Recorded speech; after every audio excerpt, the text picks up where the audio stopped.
So we'll start our session today by paying our obeisances to His Divine Grace Bhaktivedanta Swami Srila Prabhupada, the founder Acharya for ISKCON.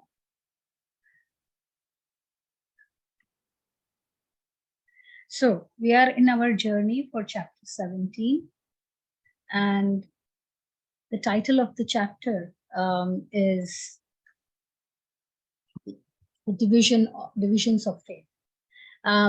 Like we know that the last 6 chapters are falling in the section of Gyan Yoga, and so chapter 17 has 28 verses.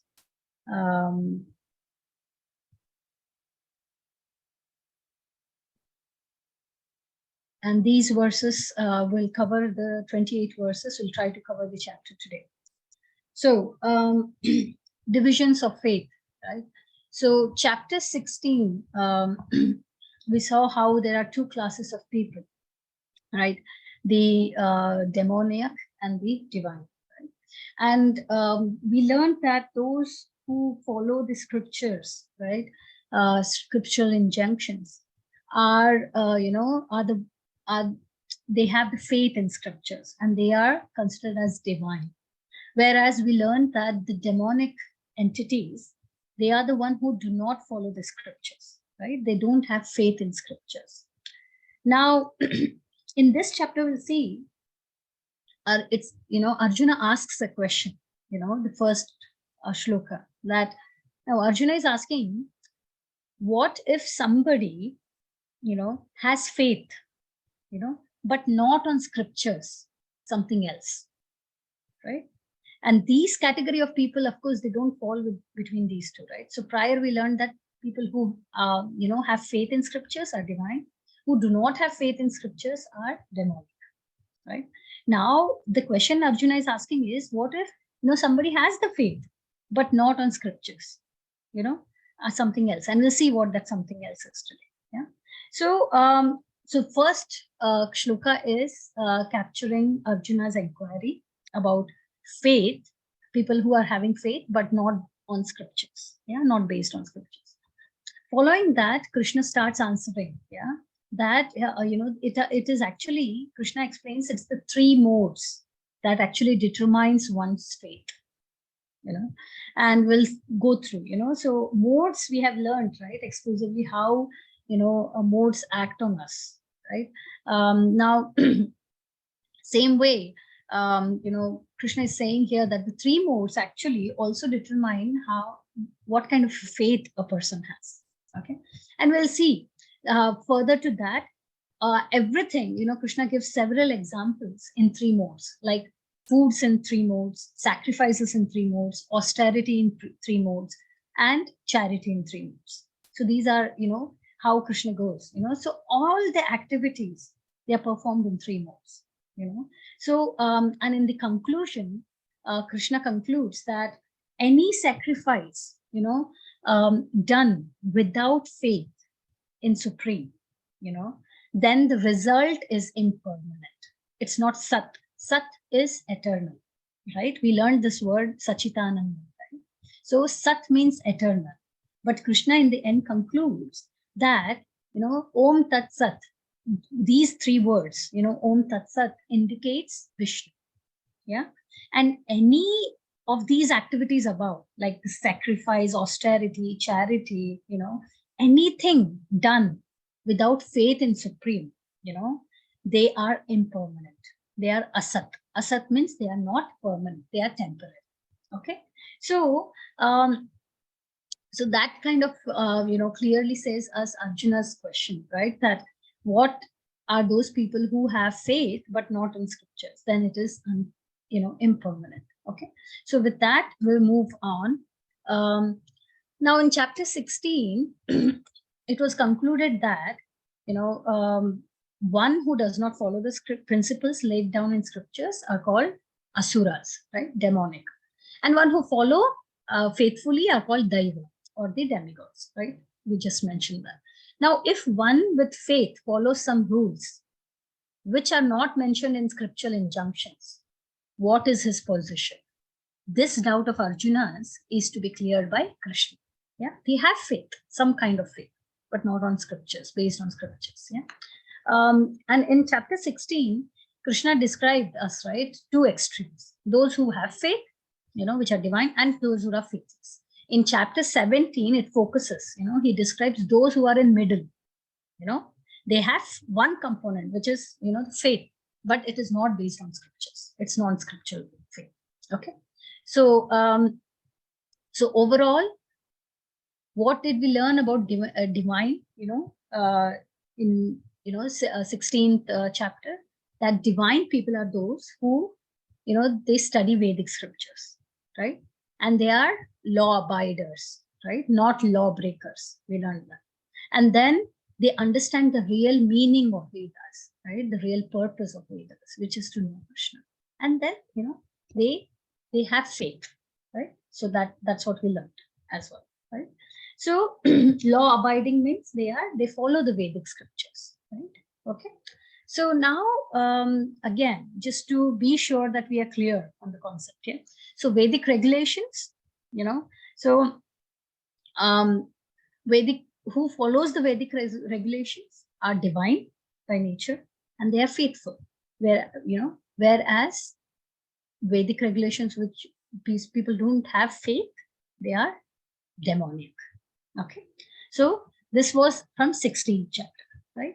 Now, Arjuna's inquiry about unauthorized worship. So now we are going to learn in 17th chapter, like we said, there are some classes of people who have faith, but they don't have faith based on scriptures. And anything done without, in conjunction with scriptures is not authorized, right? It is unauthorized. Now, so first shloka, Arjuna inquired, "O Krishna, what is the situation of those who do not follow the principles of scriptures, but worship according to their own imagination?" Arjuna is asking, are they in goodness, passion, or in ignorance? Okay.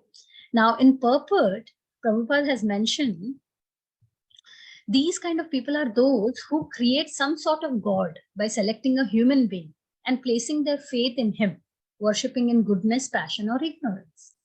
Do such people attain perfectional stage of life? Do those who do not follow the rules and regulations of scriptures, but who have faith in something and worship gods and demigods and men, attain success in their effort? Arjuna is putting these questions to Krishna. Okay, so see, their faith is not based on scriptures. They might be based on their mental concoction, or based on certain situation which they have experienced, or even their past life impressions as well. Yeah. So there are different ways a person develops a faith on something, right? So worship this worship some living entity like politicians or a famous personality or spirits as well. Yeah. So these are the kind of people who worship such a living entity, or a ghost or spirit. Okay.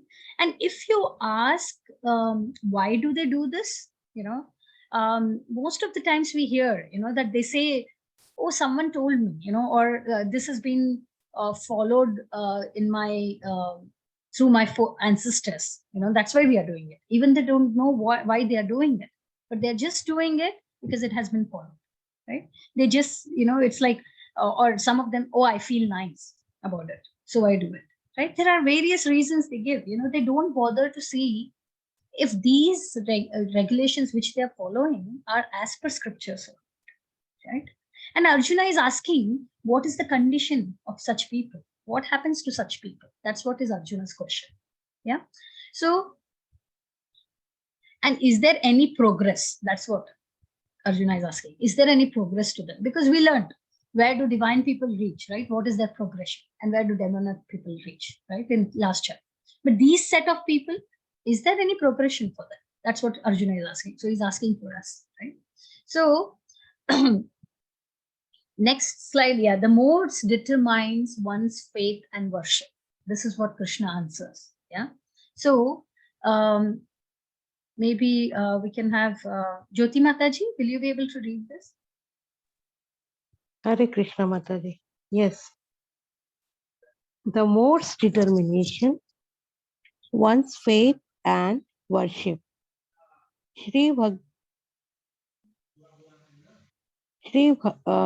Bhagwana Uvaka Trividha Bhavati Shraddha Dehinam Sa Savava Ja Sataviki Rajasi Kaiva Tamasi Seti Tam Saranu.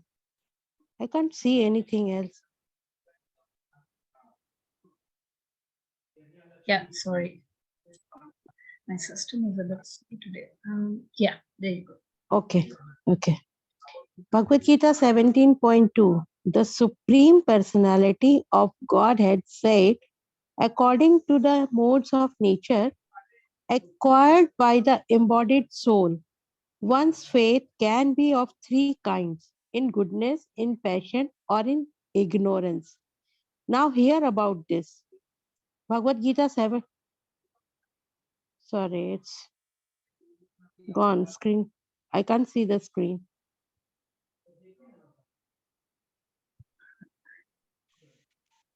Just give me a second, I think. Yeah, yeah.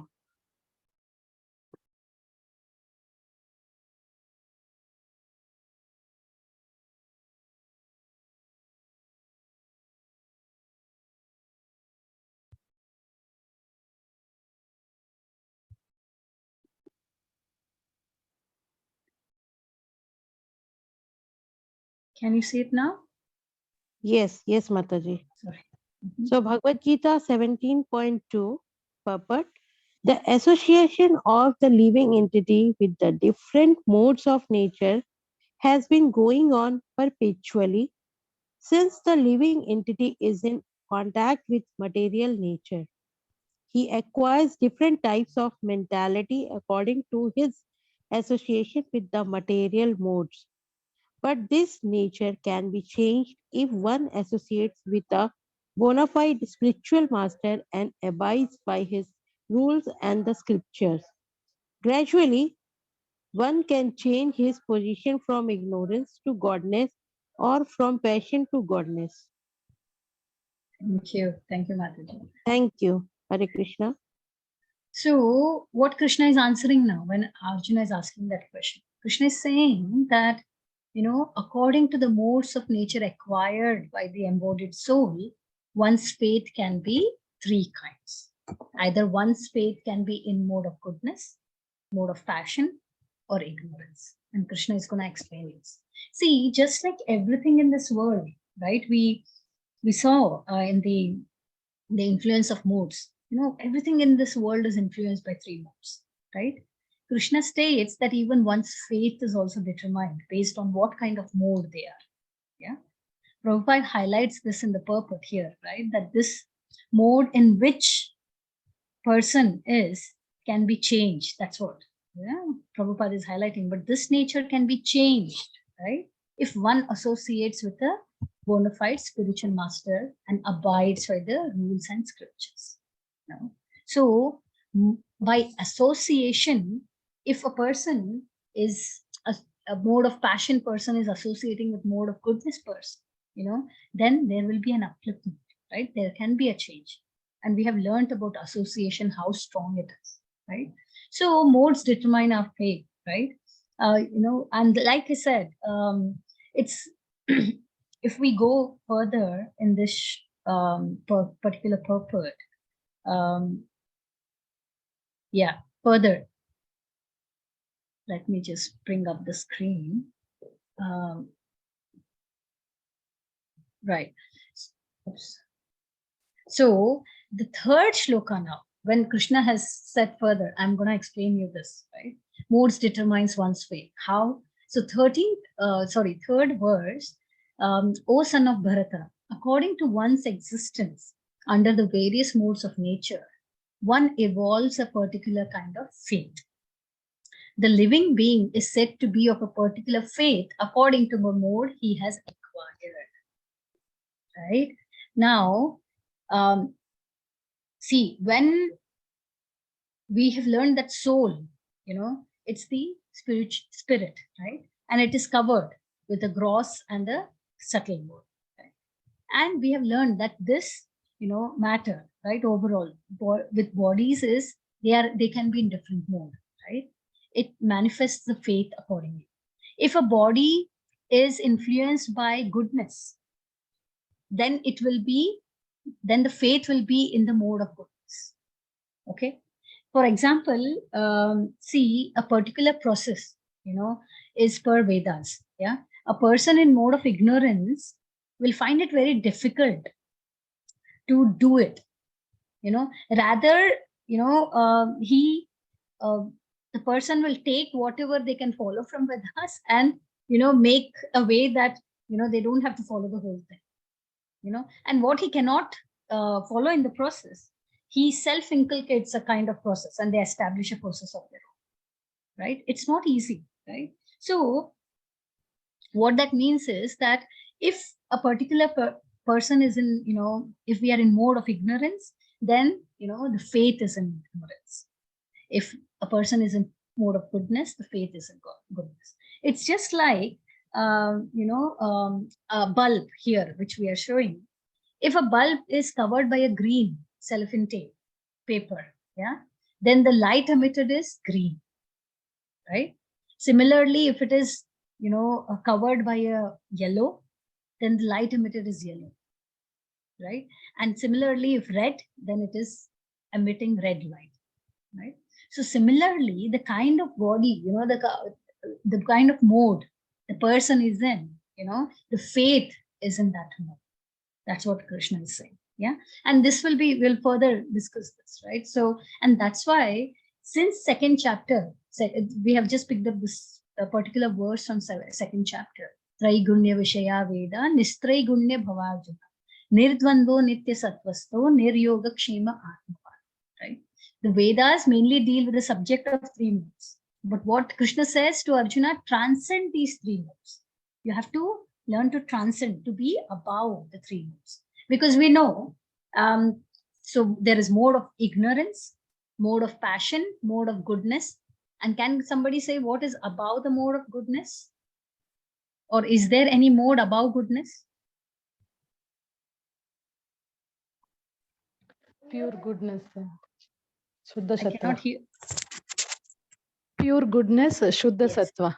Yes. So it is pure goodness, right? The transcendental state, right?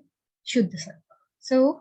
So Krishna has saying rise above, because we have to remember, be it mode of goodness, passion, or ignorance. These are like the jail shackles, right? Ignorance is like the shackles made up of iron, and passion is like shackles made up of gold, or iron and then silver, and then goodness is like the shackles made up of gold, right? At the end of the day, these are shackles. We have to try to come out of this, right? Okay. So, right, the next slide, the fourth shloka, Krishna continues, men in the mode of goodness worship the demigods. Okay. Those in the mode of passion worship the demons.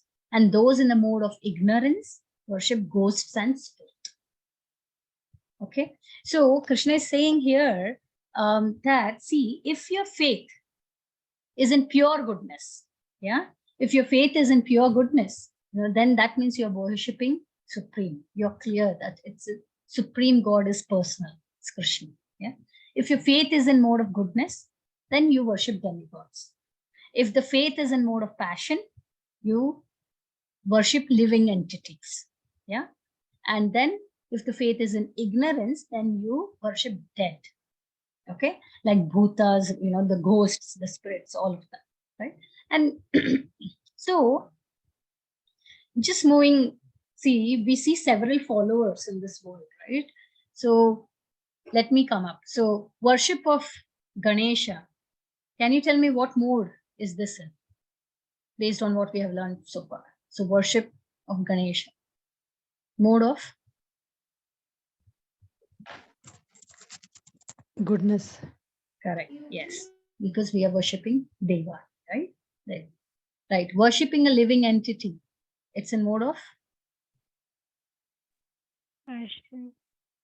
Passion. Yes. That's right. Worshipping spirits? Ignorance. Ignorance, yes. And then worshipping again Shiva? Goodness. Yes. Worshipping ghosts? Ignorance. And Brahma? Pure goodness. It's Goodness. goodness. Yes, it's goodness, right? Because pure goodness is worshipping the supreme, which is Bhagwan feature of it. Okay. Now, similarly, yes, can I ask what about Hitler? Worshipping Hitler? Ignorance. It's a living entity. Passion. Okay, passion. Right? Yeah. So we see many followers, right? In different, now hopefully it is clear, right? So see, mode of passion, there are people who worship like, Gandhi ji, right? Hitler, Amitabh Bachchan as well, Sachin Tendulkar. We see that they literally make these people as their not only idols, but also they end up worshipping them, right? Now, this is passion, right? And there was a story which was hearing about Hitler. There was one person in Calcutta who even went ahead worshipping Hitler. Why? Because he mentioned that because of Hitler, the World War II happened. And because of World War II, his whole business came up. He learned so many techniques and he could make his business flourish. So even though people didn't like Hitler, but for him, he was his God because he progressed. So, like we know, passion is getting something fruitive, written, right? So, this is how people, they have different mentality of people. And mode of ignorance is, someone who worships the tantric Baba and, they worship the ghost. Even today in India, in rural villages, you'll see that there are many people who worship the ghosts and spirits, right? So that is in mode of ignorance, faith in mode of ignorance. Okay. So now hopefully it is clear faith in, how these faiths are determined, right? Faith in mode of goodness, faith in mode of passion, faith in mode of ignorance. Okay. So further, in 5th and 6th verse, Krishna says that those who undergo severe austerity and penances not recommended in the scriptures, performing them out of pride and egoism, who are impelled by lust and attachment, who are foolish, and who torture the material elements of the body, as well as the super soul dwelling within, are to be known as demons. So now we are actually talking about austerity. Okay. Now we have to understand, see, just because some person is religious does not mean that they cannot be demonic. And that's why we have given here, example like Hiranyakashipu. He followed the religious principles. He meditated so badly that, his whole, in the end, he was left with the skeleton, but that was a demonic mentality. He was left with a skeleton on the body. And in the end, Brahma, he had to come and he had to grant the wish. And what was Hiranyakashipu asking for? Immortality. And then Brahma said, I myself am not immortal. How can I give you grant you immortality? So then Hiranyakashipu kept all those, criteria that I should not be, killed in morning or evening, nor by a human, or, it was like, nor inside the house, outside the house, nor above the ground, on the ground. So he had so many criteria, right? So that is just because he knew and he did as per the Vedic injunctions does not mean that a person cannot be demonic by nature. We have to understand that, right? So yeah, even demonic are religious. Even Ravana was so religious, right? But what is the problem with them? They have a wrong mindset, their consciousness, right? They have a wrong mindset overall. Yeah? For example, see, fasting, yeah? Fasting for some ulterior purpose, such as, say, fasting for a political mean, to gain something political. It is not mentioned in scriptural injunctions. Yes, fasting is mentioned, but not for something like the political line, right? So this is not a scriptural direction, right? The scriptures recommend fasting for what? For our spiritual advancement. We do fasting so that we get purified, we get progressed in our spiritual advancement. That's the purpose of and if you do that, then that is as per the Vedic injunctions. Okay, so such unauthorized fastings, which are done, for self gain or for political gain or for various reasons, that they are certainly disturbing, because they not only cause disturbing for their body, that's what Krishna is saying. They end up, torturing their whole body itself. They are not mentioned in the Vedic scriptures, right? So from this, that's why in Vedas, the penances and the austerity are to be performed only for one reason, that is for spiritual advancement, not for selfish reasons at all, not for torturing our body, for such outcomes, right? So from here, what Krishna is doing is, just like we saw faith in mode of goodness, passion, and ignorance, from here we'll see Krishna states austerities are also in mode of goodness, passion, and ignorance. Similarly, food is also in mode of goodness, passion, and after we learn all this, we'll be able to identify, easily as what that person is in, or what we are more in, which mode are we more in. So that's, the key thing we learn as well. Yeah, because understanding these, will be able to understand what mode, like I said, I am in, or a person is in. Okay, so starting with food. Yeah, let's start with food in 3 modes. Yeah, so I'll put up all the 4 shlokas which refer to the mode of goodness, passion, and ignorance, for related to food. Yeah, so Kavya Mataji, can you read this? Yes, Mataji. Food in 3 modes. Bhagavad Gita 17.7. Even the food each person prefers is of 3 kinds, according to the 3 modes of material nature. The same is true of sacrifices, austerities, and charity. Now hear of the distinctions between them. Bhagavad Gita 17.8. Foods dear to those in the modes of goodness increase the duration of life, purify one's existence, and give strength, health, happiness, and satisfaction. Such foods are juicy, fatty, wholesome, and pleasing to the heart. Bhagavad Gita 17.9. Foods that are too bitter, too sour, salty, hot, pungent, dry, and burning are dear to those in mode of passion. Such foods cause distress, misery, and disease. Bhagavad Gita 17.10. Food prepared more than 3 hours before being eaten, food that is tasteless, decomposed, and putrid, and food consists of remnants and untouching things, is dear to those in mode of darkness. Hare Krishna. Thank you.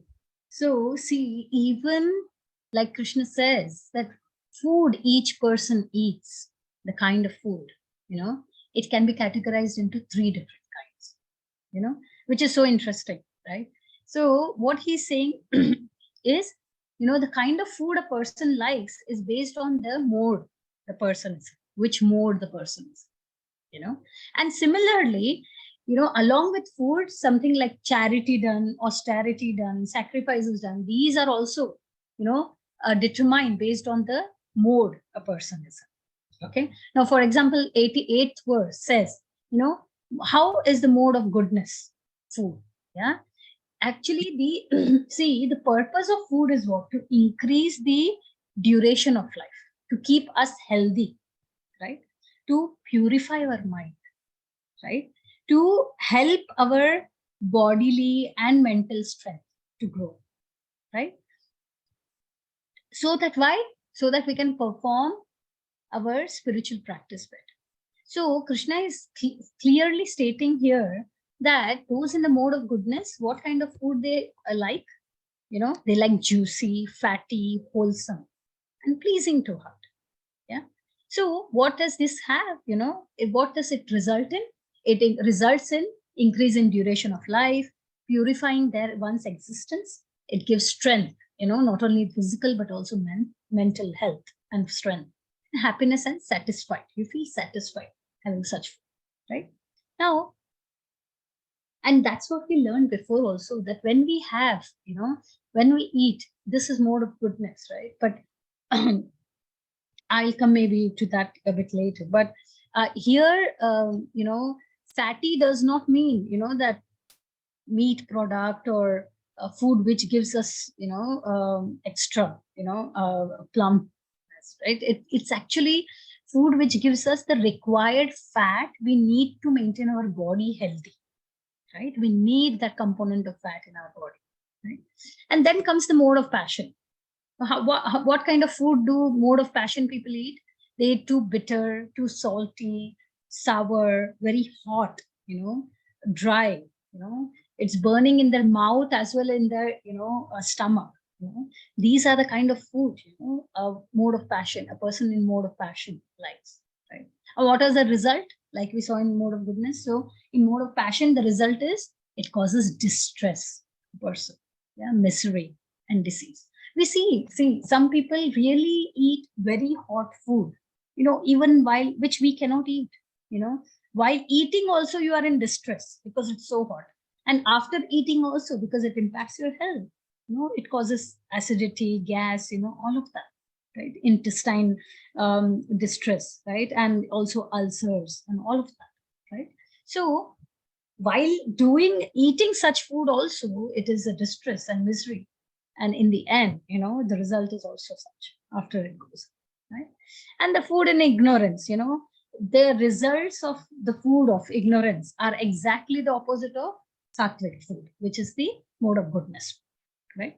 Now, there are in abroad, I think all of you might have heard, right, that there are several times we see that people prepare the food just once in a week, and it's like kept, and they eat it, so this is, this is mode of, that's what Krishna is saying, more than 3 hours before eating, that's tasteless. It consists of, it is actually decomposed, it's not fresh, right? And what is the result of such? Or just opposite to mode of goodness, that you don't get purified, it doesn't increase your duration of life, it doesn't keep you healthy, it doesn't give you that mental and physical strength also. Okay, but we have to be very clear here that, when we talk about prasadam, yeah, prasadam, because it is offered to Krishna, even and in the purport, please go through the purport as well. But prasadam, I think we have the slide next. Maybe we can go through that first. Yeah. So 10th verse purport. Yeah. So Prabhupada says remnants of food may be eaten only when they are part of a meal. Yeah, that was first offered to Supreme Lord, or first eaten by saintly person, especially the spiritual master. In Bhagavad Gita, the Supreme Lord says he accepts preparation of vegetables, flour, and milk when offered with devotion. We learned this, right? Patram pushpam phalam toyam. Yeah, yome bhaktya prayesh. Right? Of course, devotion and love are the chief things which the Supreme Personality of Godhead accepts. But it was also mentioned that the prasadam should be prepared in a particular way. Any food prepared by the injunction of scriptures and offered to Supreme can be taken even if prepared long, long ago, because such food is transcendental. We are eating the remnants of Krishna, right? That's why it is transcendental. Even if it is prepared beyond 3 hours before, it will still give you nourishment, right? Therefore, to make food antiseptic, eatables and palatable for all persons, one should offer food to Supreme Personality of Godhead. Right? We learned this in third chapter, right, where there is a shloka, right, where we have to offer. Otherwise, if we eat unoffered food, we are only eating sin, right? Yeah.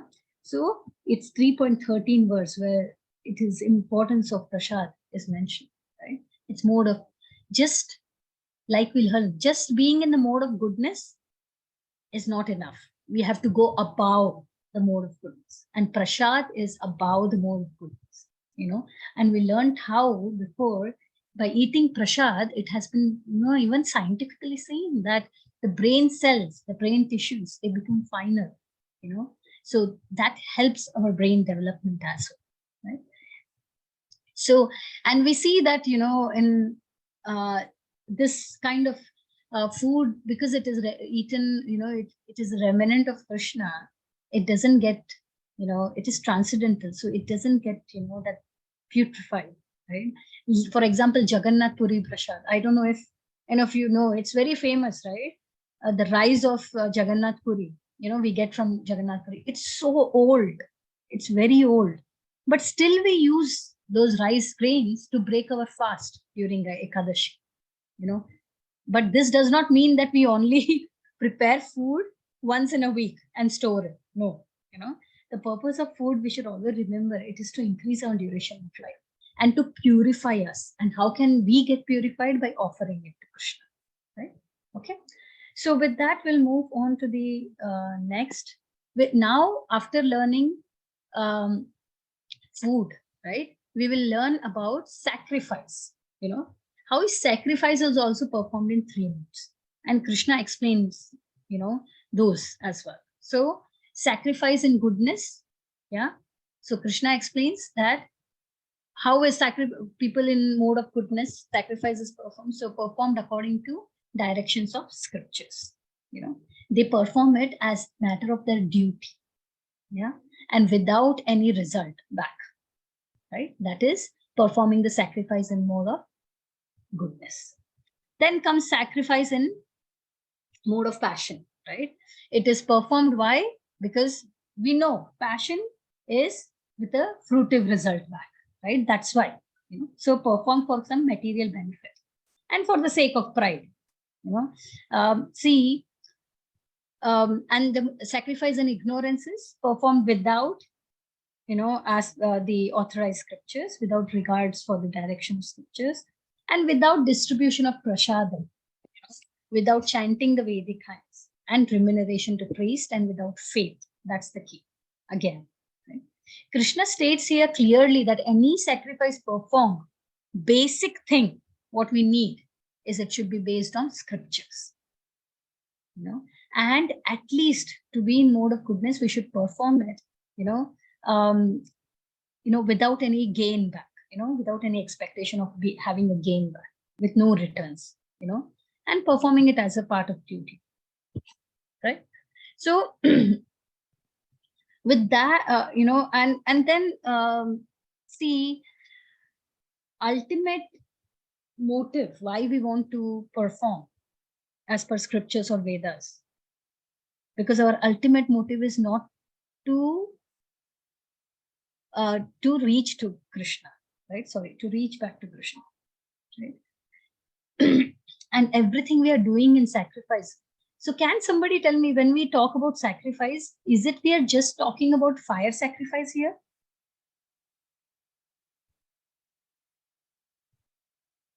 No. Yes, no, right? Because we learned, for example, Kali Yuga, what is the sacrifice? Yeah. Right?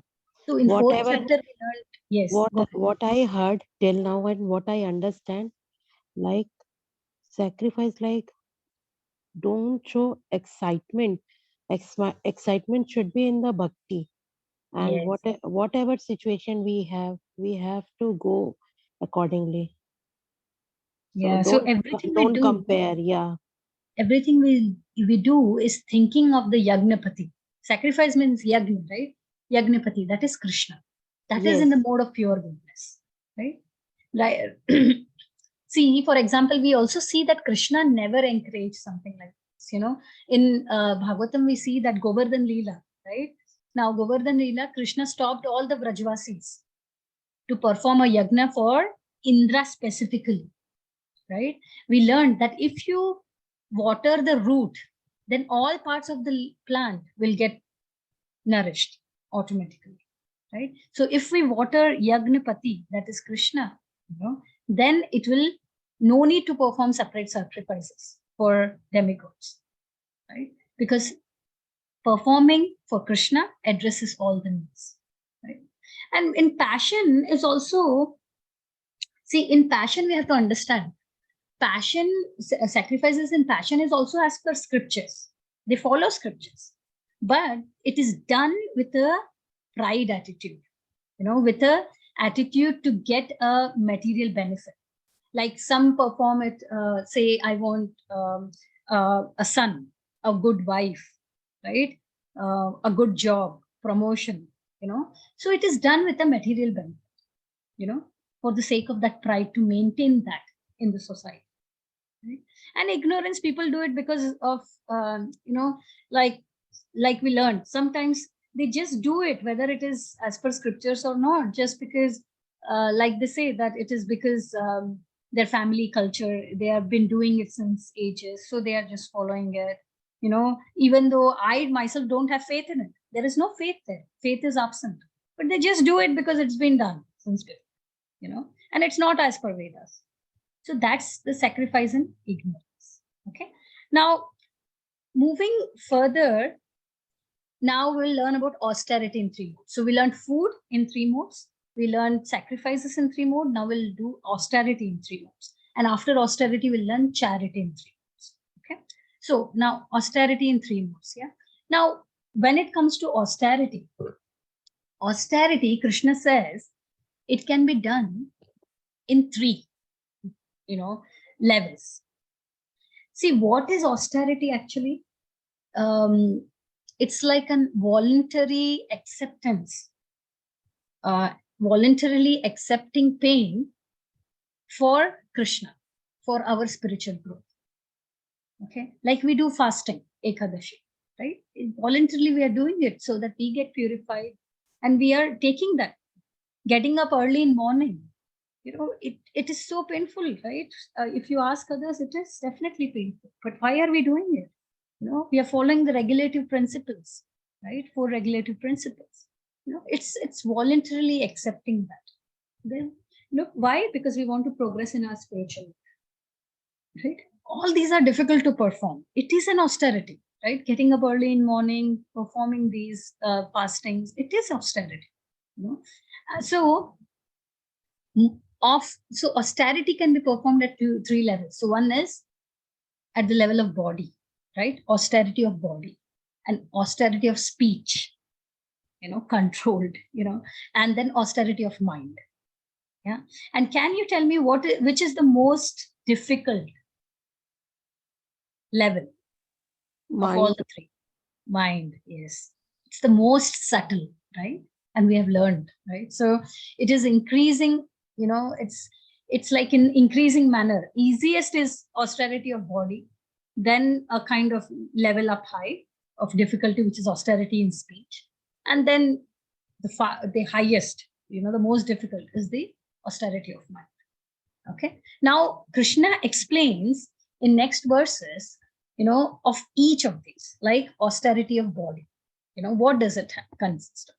Right. So austerity of body consists of, worshipping the Supreme Lord, worship the Brahmanas, worship the spiritual master, worshipping the superiors, like father and mother, So see, austerity of physical body is like bowing down to Krishna, paying obeisances, to the deities, paying obeisances to the spiritual master, and performing a task for your spiritual master or guru, or and bowing down to superiors like our parents, right?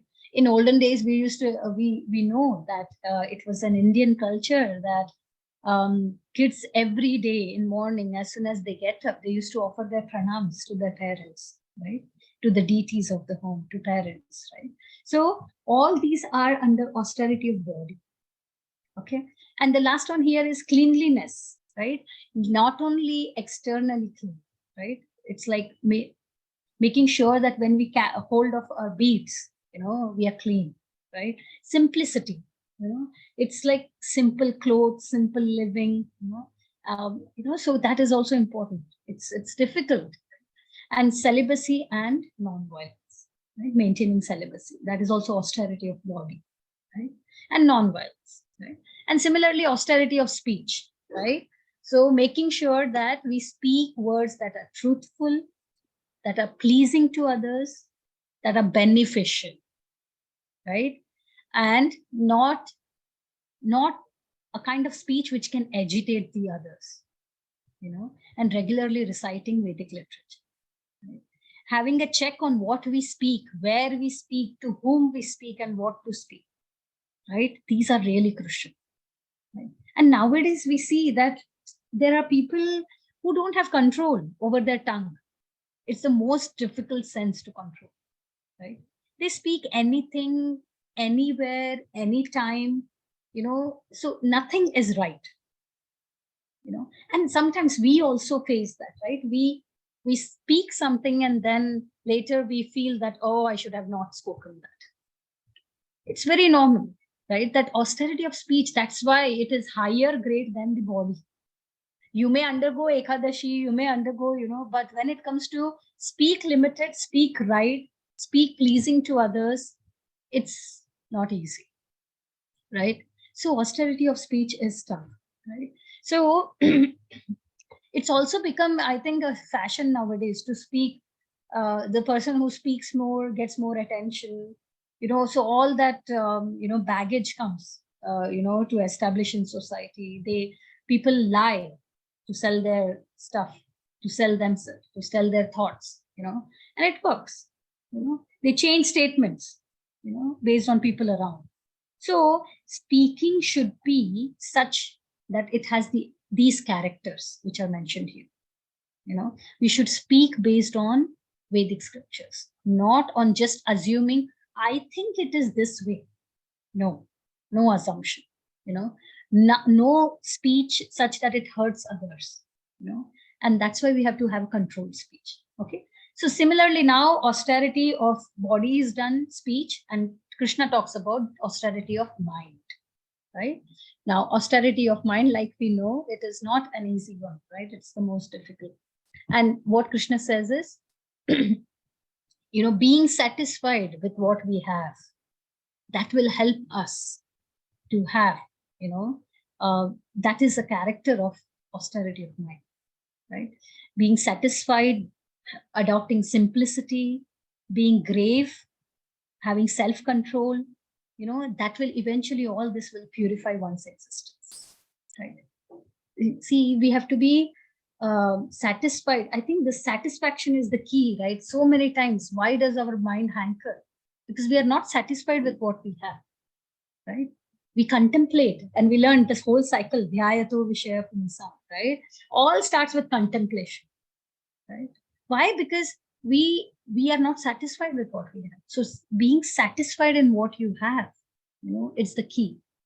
And that simple living and high thinking, which we hear from our ancestors, if we compare our lifestyle with them, they actually were simple living and high thinking, and that's why they were advanced spiritual than we are as well. So this is one of the key characteristics, being very grave. Grave is being very serious. Yeah, serious in your spiritual life and devotion. It's not like, today I can get up morning 4 o'clock and I'll chant, and tomorrow it's okay. I got up one day. So it's like no consistency, right? We have to be serious in our spiritual life and self-control. In end, all of these together will purify one's existence. Okay. So now, so far we have gone through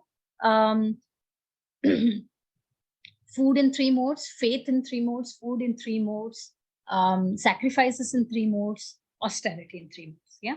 So austerity in 3 modes, I've just put this in a table to make it easy. So for people who are in mode of goodness, the inspiration, it's the faith.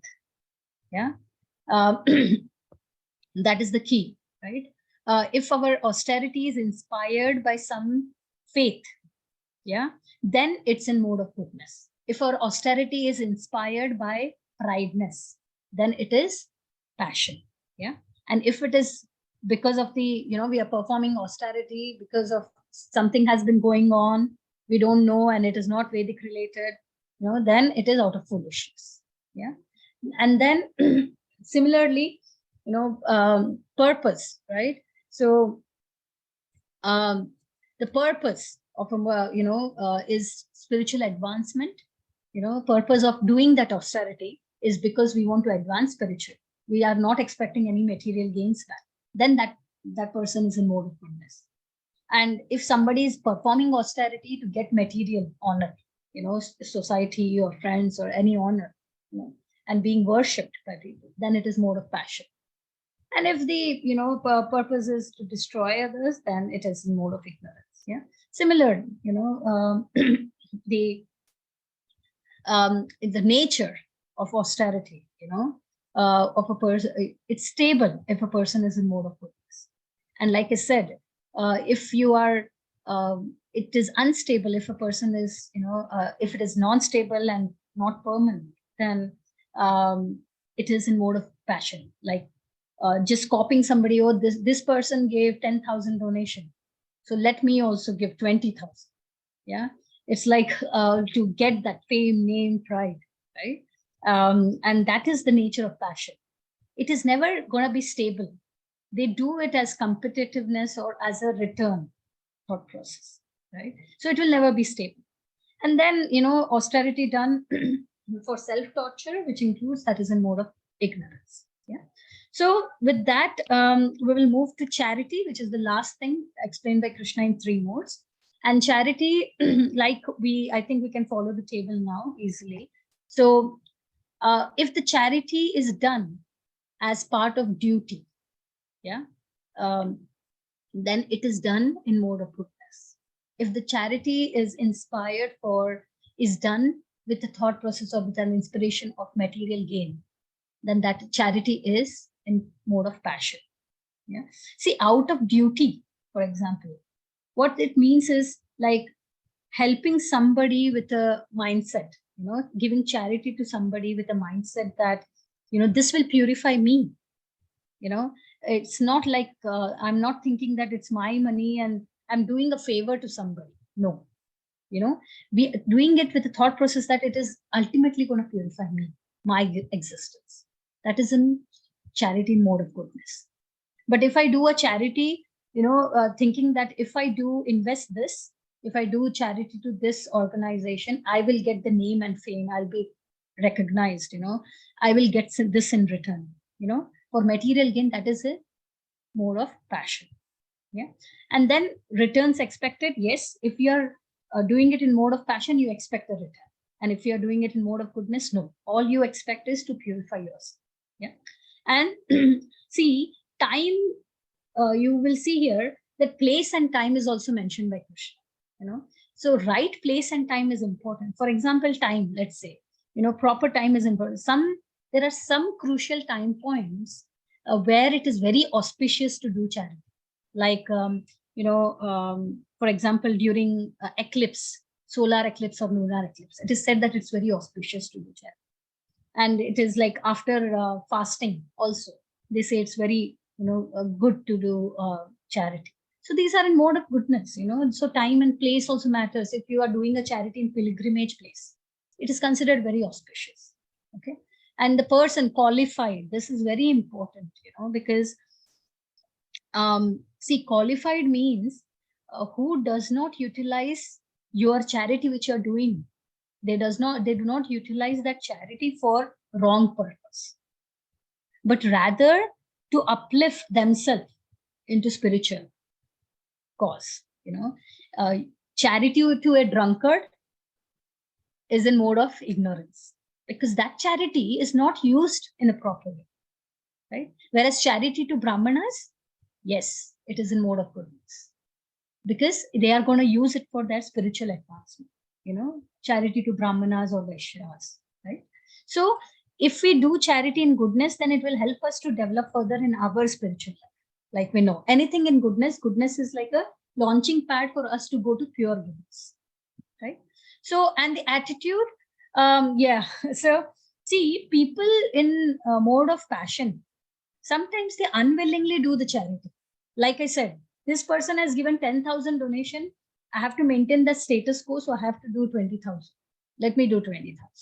So they inside their heart, they have a bit of unwilling tendency, but they still do it.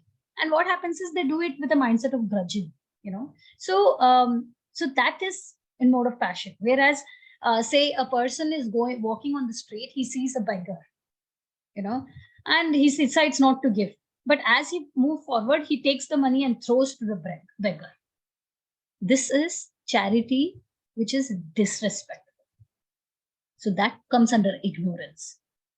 Okay. So Krishna is saying the attitude in which you do charity, it's very important. Charity, under ignorance comes like charity to drunkard, and to a beggar who misuses that money, so these are the kind of, with ignorance, it is like improper, unqualified people you give, you become disrespectful, all these are the characteristics of charity and ignorance. Okay. So with that, we come to the, just from the purport. So I am not able to unmute. Sorry. Yeah. So Ramaprabha Mataji, can you read this? Charity in three modes. Bhagavad Gita 17.20 purport. There is no recommendation for giving charity indiscriminately. Spiritual perfection is always a consideration. Therefore, charity is recommended to be given at a place of pilgrimage and at lunar or solar eclipses, or at the end of the month, or to a qualified Brahmana or a Vaishnava devotee, or in temples.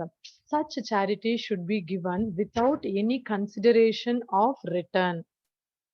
Bhagavad Gita 17.21 purport. Charity is sometimes performed for elevation to the heavenly kingdom, and sometimes with great trouble and with repentance afterwards.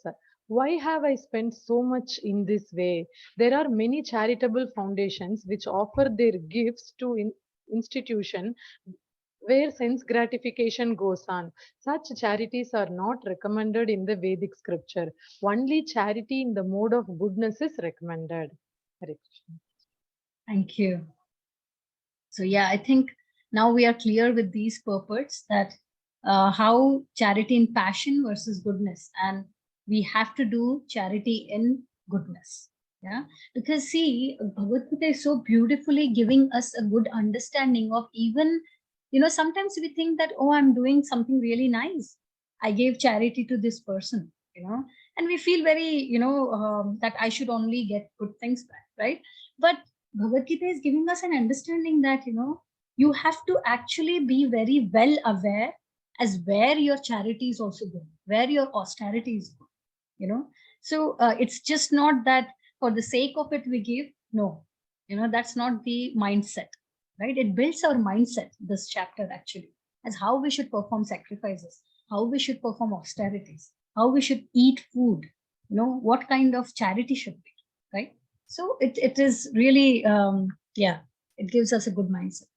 Okay, so with that, we'll now move to the conclusion, that I'll just read this through. This is from the purport. It has been explained that penance, sacrifice, charity, and foods are divided into three categories: mode of goodness, passion, and ignorance.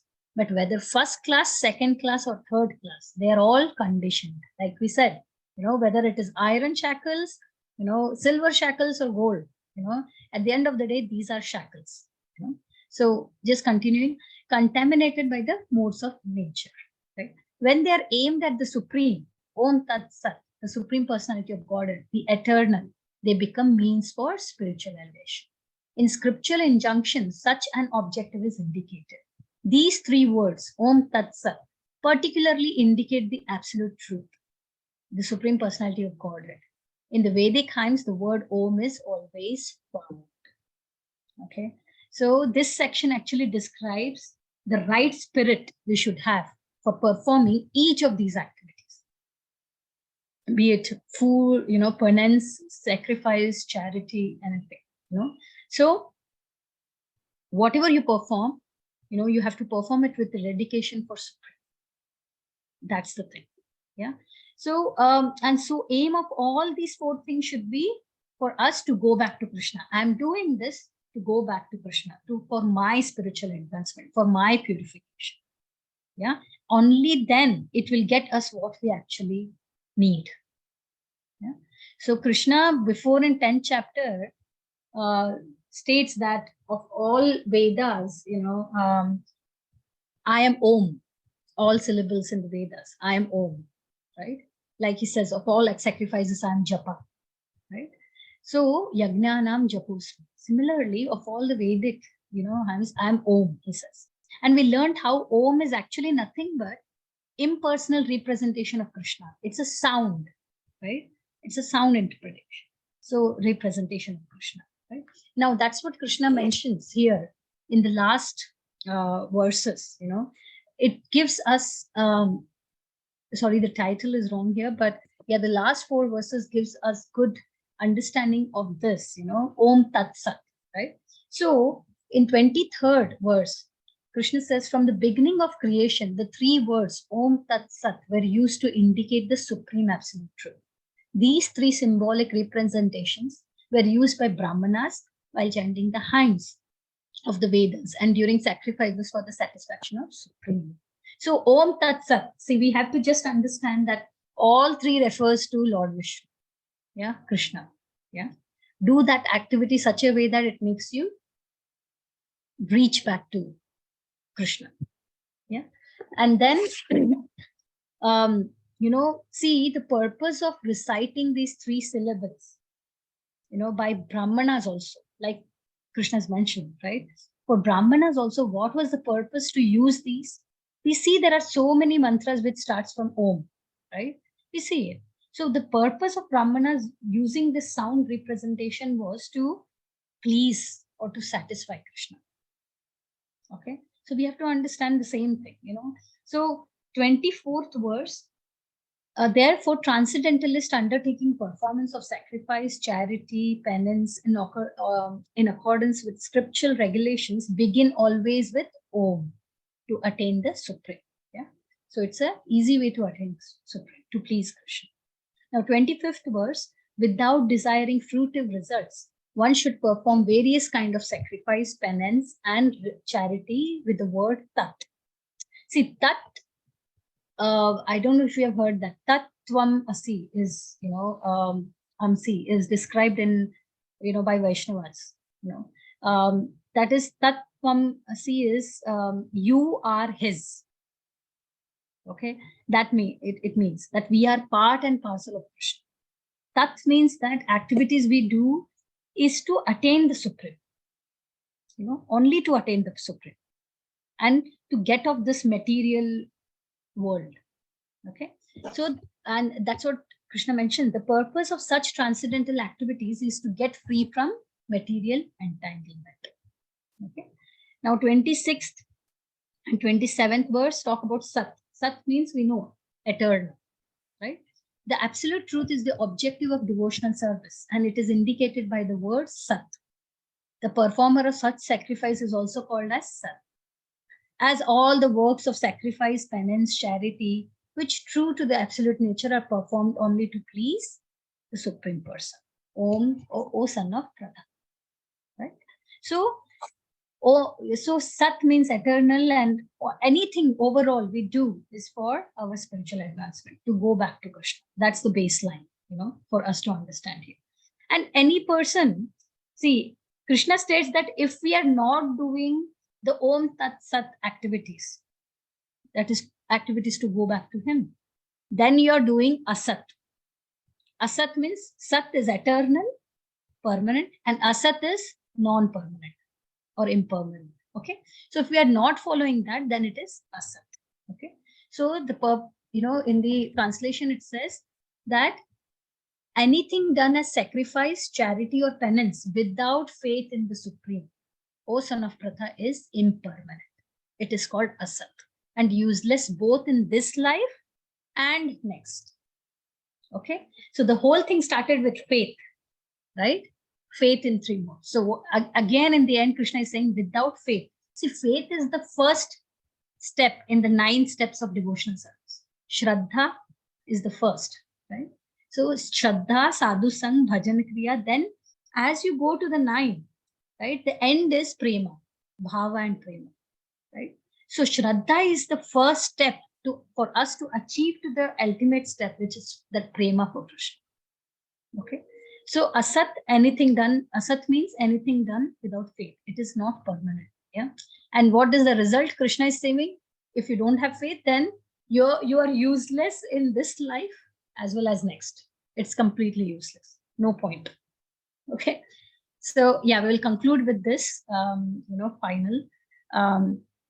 So 28th purport, Prabhupada said everything should be done for the supreme in Krishna consciousness. Without such faith and without the proper guidance, there can never be any fruit. In the conditional state, people are attracted to worshipping demigods, ghosts, or yakshas like Kubera. The mode of goodness is better than the mode of passion and ignorance. But one who takes directly to Krishna consciousness, is transcendental to all 3 modes of material nature. Although there is a process of gradual elevation, if one by the association of pure devotees take directly to Krishna consciousness, that is the best. And that is recommended in this chapter. To achieve success in this way, one must first find proper spiritual master and receive training under his direction. Then one achieve faith in Supreme. When that faith matures, in course of time, it is called as love of God. This love is the ultimate goal of living entities. One should therefore take to Krishna consciousness directly. That is the message of this 17th chapter. Yeah. So this section describes, it's like, we know that, see, when Prabhupada says gradual process is what? Say we are at a stage where, we are faithless. We don't believe in scriptures. We are non-scriptural. Then from there, a person rises to, say, scriptural, following scriptural regulation. And from there, then to transcendental faith. So Prabhupada is saying, why do you want to take such a difficult gradual process? Just by association with pure devotees, you can just make the progress quickly. That's what he's saying, So with pure devotees, it takes quick, So faith is the key, right? So that's what, and we develop that faith when we are in the right association, right? Because like we learn, modes is the key, For us to get into mode of goodness, we have to associate with, the right people, right? So with that, we conclude this chapter, which was 28 verses.